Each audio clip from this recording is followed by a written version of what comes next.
Noida authority ने अपने बकाये को लेकर बिल्डरों पर शिकंजा कसना शुरू कर दिया। अथॉरिटी ने 72 रियल एस्टेट कंपनियों के नाम अपनी वेबसाइट पर जारी किए जिन्होंने बकाये का भुगतान ही नहीं किया। इन 72 रियल एस्टेट कंपनियों पर अथॉरिटी का कुल करीब 10,000 करोड़ रुपए का बकाया है। लिस्ट के मुताबिक अथॉरिटी का सबसे ज्यादा बकाया 4,800 करोड़ रुपए यूनिटेक का है, जबकि आम्रपाली ग्रुप पर 1,076 करोड़ रुपए और एम्स मैक्स गार्डनिया डेवलपर्स पर 1,055 करोड़ रुपए का बकाया है। अथॉरिटी के मुताबिक बिल्डरों के नाम वेबसाइट पर अपलोड करने से ग्राहकों को सहूलियत होगी और इसके साथ ही बिल्डरों पर नैतिक दबाव भी पड़ेगा। इस बारे में और जानकारी के लिए हमारे साथ हमारे संवाददाता गौरव खोसला जुड़ रहे हैं। गौरव, बिल्डरों पर दबाव पड़ेगा, लेकिन ग्राहकों के लिए एक अच्छी सिचुएशन होगी कि उन्हें यह पता लग जाएगा कि किस बिल्डर पर कितना बकाया, और बिल्डर जिस तरह के वादे कर रहा है कहीं वो झूठे तो नहीं है, क्योंकि फंड की कमी कहीं ना कहीं साफ दिख भी जाएगी। देखिए पल्लवी, जिस तरह से ये मामला सामने आया है, इससे पहले अगर मैं 1 साल पहले की बात करूं तो तब भी अथॉरिटी ने ये वादा किया था कि जितने भी डिफॉल्टर बिल्डर है उनकी जो लिस्ट है वो अपलोड की जाएगी, लेकिन उसके बाद अथॉरिटी ने किसी तरह का एक्शन नहीं लिया। हालांकि बायर्स लगातार दबाव बनाते जा रहे थे कि आप कुछ ना कुछ एक्शन जरूर लीजिए ताकि जो होम बायर्स है, वो जो नए होम बायर्स है, वो बिल्कुल इनके बिल्डर्स के जाते में ना आए। देखिए जितने भी बिल्डर्स की लिस्ट जारी की गई है उसमें यूनिटेक सबसे ऊपर है, उसके बाद अमरपाली सबसे ऊपर आ रहा है। इसके अलावा और भी जो बाकी बिल्डर्स है जिनकी मैं बात करूं, एटीएस है, गुलशन होम्स है, इसके अलावा एम्स मैक्स करके बिल्डर्स है, इनके नाम आ रहे हैं। देखिए कहीं ना कहीं ये दबाव बनाने की कोशिश की जा रही है कि नोएडा अथॉरिटी अब काम करना शुरू कर दिया गया है, अब बिल्डर्स पर सख्ती की जाएगी, दबाव बनाया जाएगा। देखिए मैं आपको बता दूं, नोएडा में ज्यादातर जितने भी प्रोजेक्ट है तब तक अथॉरिटी उनको एनओसी जारी नहीं करती जब तक उनका बकाया रहता है। बायर सबसे ज्यादा इसलिए परेशान है क्योंकि उनके फ्लैट का कई जगह पोजीशन जहां मिला है या अभी तक जहां पर काम भी कंस्ट्रक्शन का काम नहीं शुरू हुआ, अगर मैं पोजीशन की बात करूं, अगर पोजीशन मिला है तो वहां पर रजिस्ट्री नहीं हो रही। लगातार जी मीडिया इन प्रोटेस्ट को कवर करता आया है, होम बायर्स की आवाज उठाता आया है। नोएडा अथॉरिटी के आगे गुहार लगती रही है कि आप रजिस्ट्री का काम करिए, लेकिन नोएडा अथॉरिटी इसलिए चुप बैठी थी कि जब तक उनका बकाया नहीं मिलेगा वो एनओसी नहीं जारी करेंगे। अब कहीं ना कहीं जितने 1 महीने से नोएडा अथॉरिटी बिल्डर्स और बायर्स की मीटिंग चल रही है, वो सारी रिपोर्ट लखनऊ भेजी जाएगी, वहां से एक्शन प्लान होगा। यानी आगे की कार्रवाई ये डिसाइडेड हो रही है कि आने वाला जो समय है वो बिल्डर्स के लिए काफी मुश्किलों भरा हो सकता है। बहुत बहुत शुक्रिया आपका इस जानकारी के लिए। तो बिल्डर्स के लिए मुश्किलें जो है बढ़ सकती हैं। आगे बढ़ते हैं। वित्त मंत्री अरुण जेटली 12 जून को बैंकों की समीक्षा करेंगे।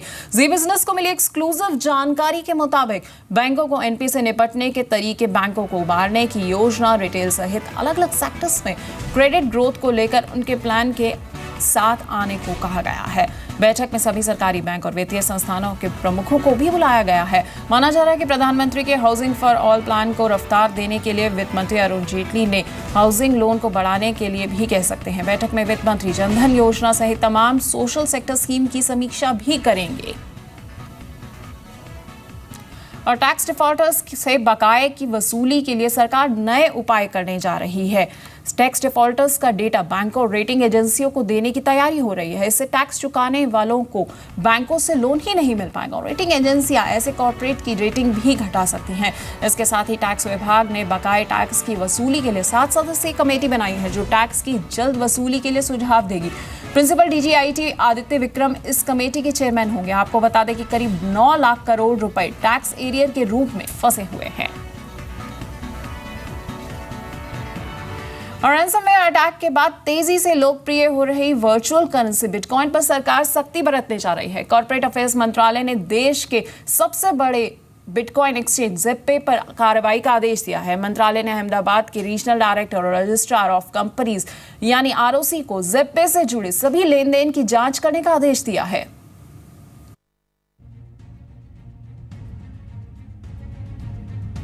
दुनिया के 150 देशों में हुए साइबर अटैक के बाद वर्चुअल करेंसी बिटकॉइन एक बार फिर चर्चा में है, क्योंकि हैकर्स ने फिरौती की मांग बिटकॉइन में की थी। इस हमले के बाद सरकार भी जागी है और देश के सबसे बड़े बिटकॉइन एक्सचेंज ज़ेप्पे पर कार्रवाई का आदेश दिया है। कॉर्पोरेट अफेयर्स मंत्रालय ने अहमदाबाद के रीजनल डायरेक्टर और रजिस्ट्रार ऑफ कंपनीज को ज़ेप्पे से जुड़े सभी लेन देन की जांच करने के आदेश दिए हैं।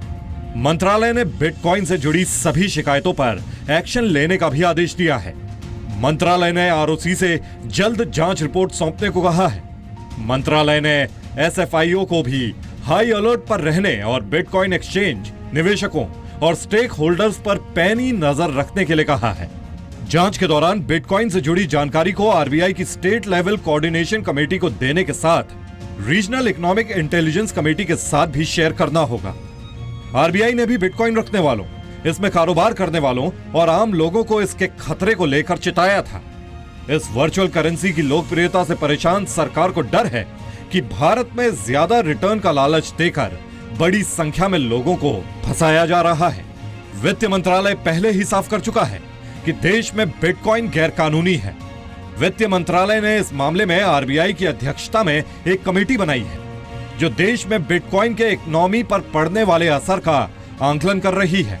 सरकार ने बिटकॉइन को लेकर mygov.in पर लोगों से सुझाव भी मांगे हैं ताकि सरकार यह तय कर सके कि इसे रेगुलेट करना है या सेल्फ रेगुलेशन काफी होगा।